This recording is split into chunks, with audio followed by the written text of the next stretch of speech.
Depuis quelques mois, l'Ukraine s'attaque au pétrole et au gaz russe. Et cela fonctionne. Les raffineries de pétrole russe partent en flammes, alors que l'Ukraine les frappe à plusieurs reprises avec des drones, et elle a combiné cette approche en attaquant également les ports russes et les infrastructures de transport de pétrole. Mais maintenant, l'Ukraine est prête à aller plus loin. Elle ne va pas essayer de réparer quelque chose qui fonctionne déjà. Les frappes ukrainiennes sur les raffineries continueront, l'Ukraine adoptant une nouvelle stratégie qui affaiblit la Russie. Tout cela se résume à une ressource clé pour chaque pays, l'électricité.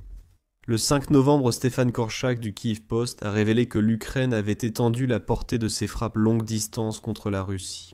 Alors qu'elle s'était auparavant concentrée sur les raffineries, et dans le cas des frappes en mer Noire, sur les navires de guerre, l'Ukraine vise désormais le réseau électrique russe. Son objectif, selon Korchak, est de provoquer d'importantes coupures de courant dans l'ouest et le sud de la Russie. Ces coupures de courant plongeraient les Russes dans l'obscurité et pourraient les priver de chauffage. Cela signifierait que l'Ukraine applique enfin contre la Russie la tactique employée par Vladimir Poutine depuis le début de l'invasion. La première étape de ce plan de coupure est simple. Détruire un maximum de sous-stations et transformateurs électriques à portée des drones et missiles ukrainiens. Selon Korchak, pour paralyser le réseau électrique russe et plonger l'industrie et les villes dans l'obscurité, l'Ukraine bombarde le Kremlin. Les infrastructures de pétrolières et gazières ciblent désormais aussi les sous-stations et transformateurs dans le sud et l'ouest de la Russie. Pourquoi ces deux équipements en particulier? Cela s'explique par le rôle crucial des deux dans la transmission de l'électricité en Russie. Le National Grid du Royaume-Uni décrit comment une sous-station maintient l'éclairage du pays dans des réseaux complexes. Il précise que les sous-stations électriques convertissent l'électricité en plusieurs tensions, ce qui est crucial pour assurer la circulation de l'électricité à travers le pays, afin qu'elle puisse être distribuée aux régions locales et aux propriétés. À l'intérieur, les sous-stations contiennent des équipements spécialisés, appelés transformateurs, qui gèrent le changement de tension. Il y a généralement deux types de sous-stations dans un réseau électrique.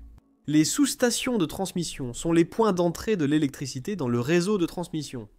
Elles sont généralement situées près des principales sources d'énergie et servent de points de jonction où différents circuits électriques qui traversent un pays se connectent les uns aux autres. L'autre type de sous-station s'occupe de la distribution. Ces sous-stations abaissent généralement la tension de l'électricité transmise pour la rendre utilisable avant qu'elle n'entre dans les foyers, les entreprises et tout autre endroit d'une région nécessitant de l'électricité. Sans elle, l'électricité transmise aurait une tension si élevée que tout appareil branché risquerait d'être endommagé. Si vous avez déjà essayé d'alimenter un appareil conçu pour une basse tension dans un pays utilisant des tensions plus élevées, vous avez probablement vu le résultat. Éclatement, cassure, brûlure, les transformateurs, leur fonction a déjà été évoquée. Ces appareils, situés dans les postes électriques, sont essentiels pour gérer la variation de tension. Ce sont les convertisseurs qui rendent l'électricité utilisable par tous. Les transformateurs servent souvent à augmenter la tension et réduire le courant. Un courant élevé pose problème car il entraîne une plus grande perte de chaleur lorsque l'électricité circule dans un câble. Même à un niveau basique, la perte d'un transformateur entraîne des pertes financières, même si cela paraît minime dans le contexte global de la guerre. Ces deux dispositifs sont essentiels pour l'infrastructure énergétique russe. Sans eux, de nombreuses régions de la Russie perdraient tout simplement l'accès à l'électricité. Et cela nous ramène à la nouvelle stratégie de l'Ukraine. L'Ukraine ne peut pas viser les installations russes produisant de l'électricité. Ces installations sont souvent bien gardées, ce qui signifie qu'il y a plus de chances que les drones ukrainiens soient abattus. La Russie génère environ 18% de son électricité avec le nucléaire et prévoit d'augmenter cette part à l'avenir. L'Ukraine ne peut pas justifier le risque de provoquer une catastrophe nucléaire, simplement pour provoquer des coupures de courant à travers la Russie. Alors elle frappe les sous-stations et les transformateurs. Ce sont les maillons clés du réseau énergétique russe qui permettent à l'électricité d'arriver là où elle doit aller. L'Ukraine a frappé ces infrastructures fréquemment et violemment au cours des dernières semaines. La dernière de ces attaques a été signalée par Militani, le 5 novembre. Les drones ukrainiens auraient visé la sous-station haute tension, Vladimirskaya, région de Vladimir, dans la nuit du 4 au 5 novembre. Des vidéos de la frappe montrent que l'Ukraine a réussi un coup direct. Une vidéo partagée par Militani montre apparemment un drone ukrainien frappant la sous-station. On entend le bourdonnement du drone en arrière-plan, suivi d'une explosion derrière une clôture qui protège vraisemblablement la sous-station. Il y a une raison majeure pour laquelle l'Ukraine a frappé cette sous-station, comme l'explique Militani. La sous-station Vladimirskaya est une des principales installations énergétiques régionales, avec une capacité d'environ 4010 MVA. La sous-station, nœud clé, distribue via de nombreuses lignes de 110 à 750 kV le réseau électrique régional. Selon la source, son fonctionnement stable est essentiel pour la fiabilité et l'équilibre du système électrique russe. Il précise que l'Ukraine avait déjà frappé cette sous-station le 31 octobre. Si la Russie avait réussi à la réparer en moins d'une semaine, l'Ukraine aurait simplement forcé les ouvriers du pays à retourner là d'où ils venaient tout juste. Le Kiev Post donne quelques détails supplémentaires, en notant qu'il semble y avoir très peu de défense aérienne russe protégeant la sous-station vulnérable. Les drones ukrainiens ont essuyé quelques tirs anti-aériens légers et dispersés. C'est tout. Nous avons déjà noté que l'Ukraine pourrait ne pas pouvoir frapper les installations électriques russes. La faible défense à la sous-station Vladimirskaya explique pourquoi l'Ukraine cible ces points du réseau électrique russe. Elles sont plus simples à frapper, et l'Ukraine a les mêmes résultats. Korchak souligne dans le Kiev Post que la perte de cette sous-station affectera aussi des milliers de personnes. Il précise que la sous-station transfère l'électricité de la centrale hydroélectrique de la Volga, de la centrale nucléaire de Kalinin et de celle de Kostroma, alimentée au gaz naturel. Cela fait beaucoup de centrales qui renvoient de l'électricité vers une seule sous-station. Grâce à Vladimirskaya, les régions de Vladimir et d'Ivanovo ont de l'électricité. Population totale potentiellement concernée. Au moins 750 000. De plus, la sous-station Vladimirskaya alimente aussi le réseau électrique du Grand Moscou. Korchak ajoute qu'il est probable que l'Ukraine ait utilisé ses drones longue portée Bobert pour frapper la sous-station Vladimirskaya. Ce drone, qui a effectué son premier vol en 2023, est principalement utilisé par la direction principale du renseignement ukrainien. Et c'était l'un des premiers véhicules aériens sans pilote important du pays. Il a une portée de 600 à 1000 km, 370 à 620 miles, selon la variante. En outre, le Bobert transporte une charge creuse KZ, 6 conçue pour pénétrer les surfaces renforcées et blindées. En juillet, l'Ukraine a équipé le drone d'un nouveau système de contrôle pour l'utiliser en vue à la première personne. C'est sans doute pourquoi le Bobert, aussi appelé le Castor, est utilisé pour ce type de frappe de précision. La Russie ne se soucie pas de ce qu'a utilisé l'Ukraine. Elle se soucie de la sous-station dévastée qu'elle doit maintenant réparer. Il est assez clair pourquoi Vladimirskaya était une cible pour l'Ukraine les 31 octobre et 5 novembre. Nous avons dit en début de vidéo que ces frappes sur les sous-stations relèvent d'une nouvelle stratégie. Il doit y en avoir d'autres, et bien plus encore. Militani a souligné que l'incident du 5 novembre, dans une des principales sous-stations russes, n'est pas isolé. 2 jours avant cette frappe, le média rapportait que l'Ukraine avait mené 15 frappes en 15 jours contre le système électrique russe, mettant hors service 4% de sa production. Dans ce processus, nous supposons que la frappe sur Vladimirskaya porte ce nombre à au moins 16 en 17 jours, voire 16 en 16 jours, étant donné que la frappe a commencé dans la nuit du 4 novembre. Le fait est que l'Ukraine frappe durement le réseau électrique russe et cela porte ses fruits. La frappe du 31 octobre sur Vladimirskaya a privé 30 000 Russes d'électricité et causé une baisse de tension de 10% à Moscou. À Nijni Novgorod, où l'Ukraine a frappé la sous-station d'Arzamaskaya, 50 000 consommateurs se sont retrouvés sans électricité. La frappe visait aussi un objectif militaire, car les usines de munitions locales ont réduit leur production de 25% d'après Militani. Une frappe à Voronej a privé 15 000 personnes d'électricité et coupé 40% des réseaux mobiles de la région. Encore une fois, l'impact est visible. Des dizaines de milliers de Russes perdent chaque jour l'électricité. Tout cela est dû à la nouvelle stratégie de l'Ukraine, comme suggéré avec nos commentaires sur le réseau mobile. Les frappes ukrainiennes causent plus que des coupures de courant. Dans le Donbass occupé, une frappe ukrainienne sur une sous-station a réduit de 50% l'approvisionnement en eau et provoqué des coupures de courant régionales. Les aérodromes de Rostov ont souffert de coupures d'électricité empêchant les décollages lors d'une frappe. Ces attaques contre les sous-stations et transformateurs visent à la fois un but militaire et à provoquer la détresse civile. L'Ukraine cherche à faire ressentir la guerre au peuple russe par ses frappes, tout en affaiblissant l'efficacité des forces russes en première ligne et à l'arrière. Korchak adopte une vision plus large des frappes sur les sous-stations dans son article pour le Kiev Post. Il affirme que le média a compté les frappes ukrainiennes sur près d'1 mois au lieu de 15 jours. Et les résultats montrent que la nouvelle stratégie de l'Ukraine est fermement ancrée. Depuis le 13 octobre, selon les décomptes du Kiev Post, les planificateurs de frappe ukrainiens ont lancé au moins 29 frappes distinctes visant directement les infrastructures du réseau électrique à l'intérieur de la Russie ou dans les territoires ukrainiens occupés. Avec des attaques presque toujours apparemment destinées volontairement à frapper les sections inflammables d'une station de transformation pour provoquer un incendie, écrit Korchak.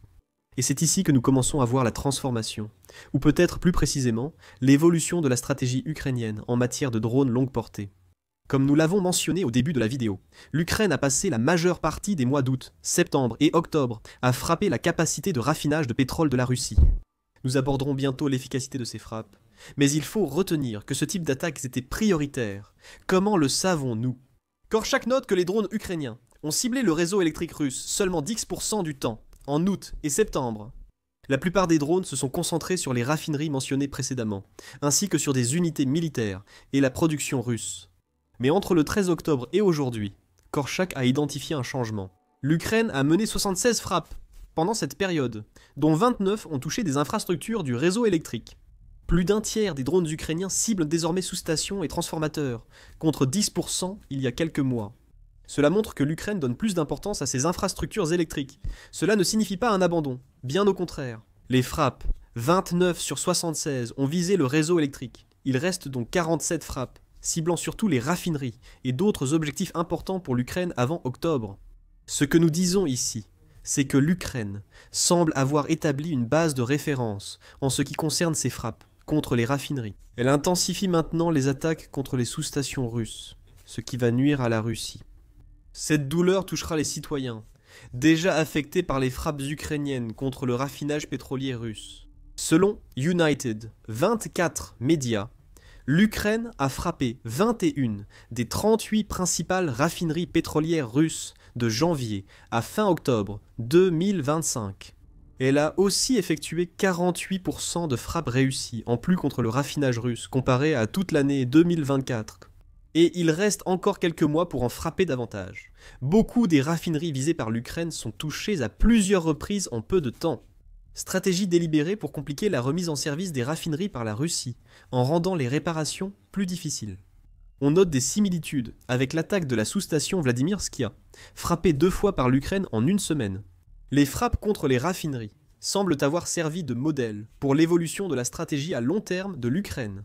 Revenons à l'impact des frappes ukrainiennes contre les raffineries. United 24 médias indiquent qu'à fin octobre, la Russie avait perdu près de 40% de sa capacité de raffinage, entraînant une baisse de production de carburant. Les raffineries transforment le pétrole brut en produits comme l'essence et le diesel. La baisse de l'offre a provoqué une hausse des prix du carburant et une réduction des ventes en Russie. Par exemple, les exportations via la mer Noire et la mer d'Azov ont chuté de 232% en septembre par rapport au mois précédent. Ainsi, les frappes contre les raffineries touchent la Poutine directement au portefeuille. Mais le véritable danger de ces frappes, en ce qui concerne le siège du pouvoir du dirigeant russe, vient de l'impact qu'elles ont sur les citoyens russes. Au-delà de la hausse des prix, les civils de nombreuses régions de Russie sont désormais confrontés à des restrictions sur la quantité d'essence qu'ils peuvent acheter. The Insider explique davantage dans un article du 3 novembre, où il met en avant l'ampleur des pénuries d'essence en Russie. D'après le média, les frappes ont coïncidé avec une forte demande saisonnière et des maintenances dans plusieurs raffineries russes, provoquant une grave pénurie d'essence nationale. Près de 60 régions russes, dont la Crimée annexée, subissent de fortes pénuries de carburant. Les autorités locales ont limité à 20 litres par personne, provoquant achat de panique, longues files et vol de carburant. Les responsables locaux ont décidé de geler les prix pendant 30 jours. Ces pénuries ne vont pas s'améliorer de sitôt. En fait, les frappes contre les raffineries en Ukraine causent encore plus de dégâts. Le 4 novembre, le Moscow Times a indiqué que la Russie risquait une crise du marché du carburant pour avions après des mois de perturbations d'approvisionnement dues aux frappes sur les raffineries ukrainiennes. La réponse de la Russie à la pénurie d'essence a été d'assouplir les exigences concernant les produits pétroliers des raffineries, alors qu'elle tente de stabiliser le marché intérieur. Ces mesures autorisent les raffineries à produire du diesel hivernal en mélangeant kérosène et diesel estival. Cette mesure affecte le carburant pour avions, selon le directeur de Proleum, principal fournisseur privé russe. Maxime Diachenko affirme que de nouveaux risques toucheront l'aviation à cause de la solution russe, entraînant probablement une hausse du prix du carburant. La Russie aggrave les problèmes à chaque tentative de résolution. Tout cela est dû à la stratégie à long terme de l'Ukraine. Au cours des derniers mois, Le peuple russe fait face à des pénuries d'essence, aggravées par la hausse des prix. Il pourrait bientôt voir les prix des billets d'avion augmenter. Si Diatchenko a raison, l'Ukraine a déjà causé de gros problèmes à la Russie avec sa stratégie sur les raffineries. À cela s'ajoutent les frappes croissantes sur les sous-stations, qui, avec les coupures de courant, causent des pannes dans toute la Russie. De nombreuses personnes pourraient bientôt faire face à des crises de chauffage et d'éclairage, en plus des problèmes de carburant. C'est toute une pression qui s'accumule. Et c'est cette pression que l'Ukraine espère voir se retourner contre Poutine, en réponse au fait qu'il ait déclenché la guerre en Ukraine dès le départ. Une subtilité de cette histoire est que l'Ukraine chercherait aussi à se venger de la Russie via ses frappes sur les sous-stations. La Russie cible systématiquement les infrastructures énergétiques de l'Ukraine chaque hiver depuis le début de la guerre, et elle fait la même chose en 2025. Depuis octobre, Korchak écrit que les frappes aériennes russes visent désormais les sous-stations ukrainiennes. Kiev, Kharkiv, Dnipro, Poltava et d'autres régions ukrainiennes en ont déjà ressenti les effets. L'Ukraine administre simplement à la Russie une dose de sa propre médecine, cette fois-ci. Le président Volodymyr Zelensky l'a clairement dit dans un vlog le 6 octobre. Les Russes ne comprennent pas le coût de toutes ces coupures de courant, de toutes les difficultés que le peuple ukrainien subit et endure pendant cette guerre, a déclaré Zelensky. Il a ajouté que la Russie doit payer pour ses actions, affirmant que l'Ukraine répond en frappant des cibles militaires. Les installations énergétiques russes vendent leurs ressources et utilisent l'argent uniquement pour la guerre. C'est pourquoi l'Ukraine prend des mesures absolument justes. L'Ukraine vise à provoquer des coupures de courant massives dans le sud et l'ouest de la Russie. Si elle peut frapper Moscou, comme elle l'a fait le 1er novembre lorsque les rues de la capitale russe ont été plongées dans l'obscurité à cause des drones ukrainiens, alors c'est encore mieux. Cette ville à elle seule peut voir les températures chuter jusqu'à 10 degrés Celsius en hiver, ce qui est bien en dessous de zéro. C'est le genre de froid qu'aucun Russe ne veut subir sans électricité. La question maintenant est de savoir quel camp va céder en premier dans cette bataille des réseaux électriques. La réponse pourrait être la Russie. Selon Medusa dans un article d'octobre sur les coupures de courant entre la Russie et l'Ukraine, l'Ukraine a appris des frappes russes précédentes. Cette année, l'Ukraine est mieux prête à de nouvelles attaques. Ayant stocké générateurs et batteries avec l'aide occidentale, et mobilisé des équipes de réparation grâce à l'expérience acquise. Ils se sont préparés au maximum à une nouvelle tentative russe de perturber le réseau électrique, selon le média. Il est aussi noté que la Russie a accru ses frappes, ce qui pourrait être problématique. Mais une question reste sans réponse de la part de Medusa. La Russie est-elle prête à faire face aux frappes ukrainiennes ? Les fréquentes coupures de courant en Russie dues à la nouvelle stratégie ukrainienne montrent qu'elle n'est pas prête. Des réparations sont en cours en ce moment, mais la Russie pourrait bientôt se retrouver dans une situation où elle commencera à manquer des composants nécessaires pour maintenir ses sous-stations en fonctionnement. Si cela se produit, les coupures de courant temporaires deviennent semi-permanentes, et il n'est pas certain que la Russie dispose de la capacité de secours nécessaire pour faire face à la tempête qui arrive. Pendant ce temps, l'Ukraine continuera également ses frappes contre les raffineries, et pourrait finir par se concentrer sur d'autres cibles dans les prochains mois. Une chose est certaine, l'hiver sera très difficile pour la Russie. Inconfortable décrit parfaitement ce que ressent aujourd'hui l'un des principaux fournisseurs russes d'avions. Des hackers ukrainiens ont réalisé une opération qui a révélé des informations top secrètes que l'entreprise et la Russie voulaient au cacher.